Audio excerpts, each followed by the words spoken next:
baseball fans. You're watching On Deck with Tyler Redmond. Welcome in On Deck. I'm Tyler Redmond. As always, do me a favor, like this video, subscribe to this channel, hit the bell for notifications so you can stay updated with everything going on here at On Deck, and of course with the Atlanta Braves. The Braves had a really big weekend this weekend. Of course, it was alumni weekend. A lot of alumni were in the house to see this offensive show, and what a show it was. So we're going to talk about that in just a second. But before we do, go check out my friends at Llerandi Gloves.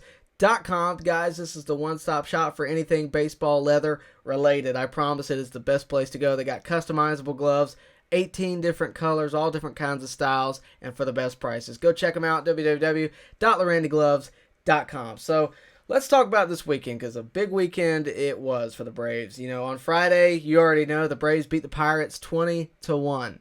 Ian Anderson looked pretty good. He's not going to get the credit he deserves because of all those run support, but, 6 innings pitched, 6 strikeouts, no earned runs, and no walks is a pretty good line to have on the day. So, Atlanta lost a home run derby earlier this year, but the Braves brought it back to Truist Park on Friday night. Tons of runs to talk about in this game.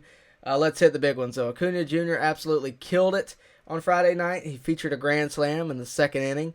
That gave the Braves a heavy lead early on, 5-0. Albies and Riley would go back-to-back in the fifth, and then Ozuna joined the party. He would hit a homer to even it out to 10-0, and that would be a really solid win. 10-0 would be a really solid win, but the Braves were only halfway done. Riley would homer again in the seventh, followed by Swanson, who homered as well. In the eighth, Wilmer Difo takes the mound. You heard me correctly, another position player. A lot of talk about that lately. We'll dive into that in a second, but I more than likely feel the same way you do.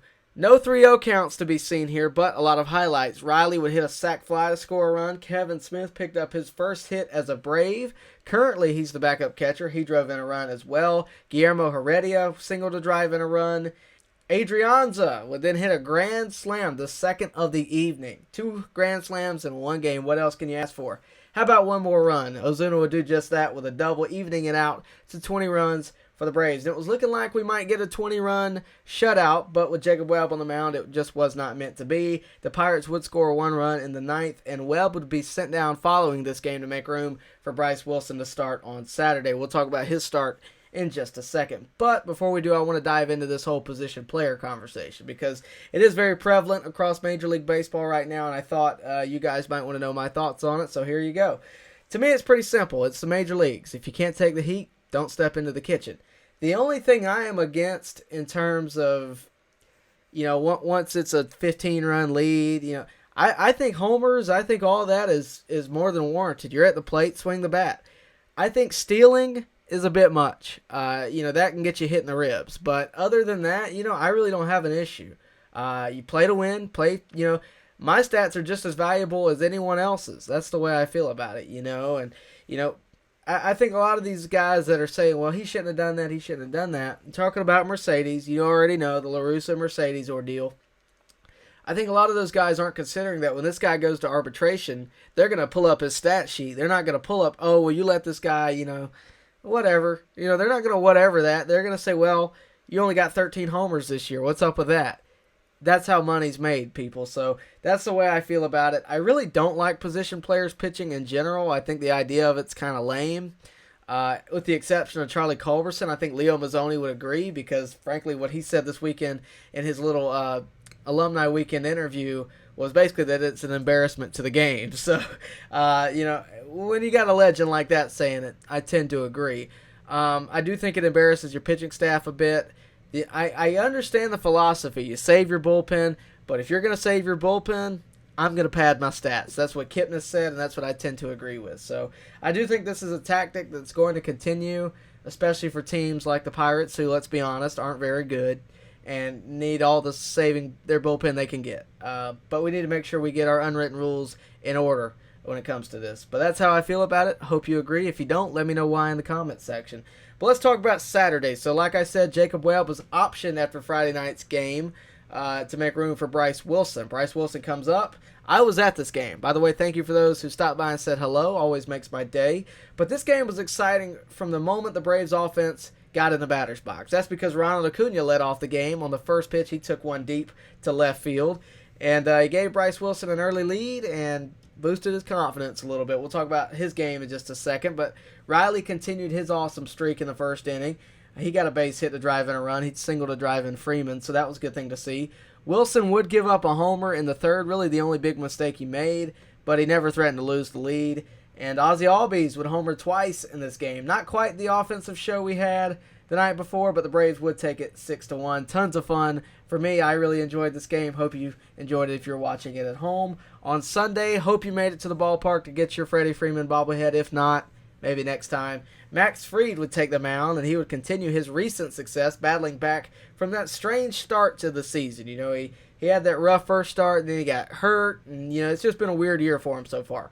He battled back. He had 7 innings pitched, only had 1 run. It was in the first inning, and he battled back. He got 2 strikeouts and only 3 walks, scattered those.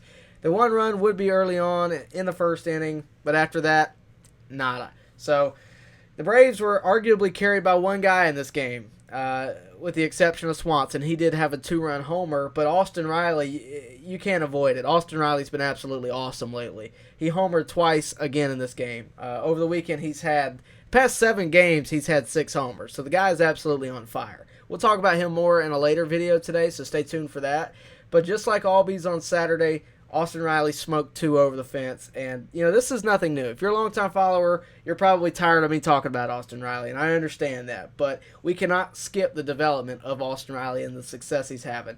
We'll talk about, again, more about that in a later video, so stay tuned for that throughout the day. That will come out. So let's talk about this past weekend.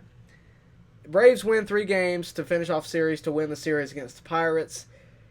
It was a big weekend for the Braves in general. Alumni Weekend's one of my favorite attractions. By the way, it is my favorite attraction that the Braves have every year.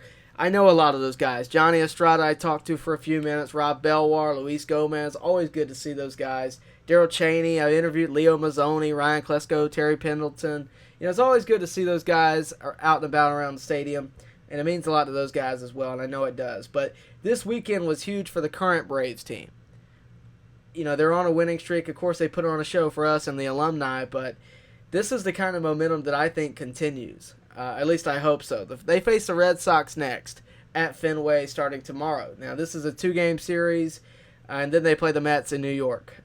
But, by the way, speaking of the Mets, the Braves are only a game and a half back in the standings. So they're currently tied for second with the Phillies, and the Mets have a lot of games to catch up on. So the Braves, right now, to me, are the hottest team. In the past 10 games, they're 6-4. In the past 10 games, the Phillies are 3-7, and the Mets are 4-6. So the Braves are the hottest team recently. Hopefully that trend will continue, and they can get up to first place and stay there. So that is what's going on with the Braves. Maybe they're turning around. Looks like they're getting hot. The offense is kicking off. Starting pitching is starting to find its groove a little bit. Maybe that'll continue. Just maybe we can make a postseason run. To follow us through the postseason run, make sure you follow this channel. Like this video, subscribe to this channel, hit the bell for notifications so you can stay up to date with everything going on with the Braves. And, of course, again, go check out my friends at LyerandiGloves.com. You won't regret it. With that, guys, we're going to hop out of here. Thank you so much for watching. I'll see you next time on deck. Baseball fans, make sure you like and share this video and subscribe to this channel. As always, thank you for your support.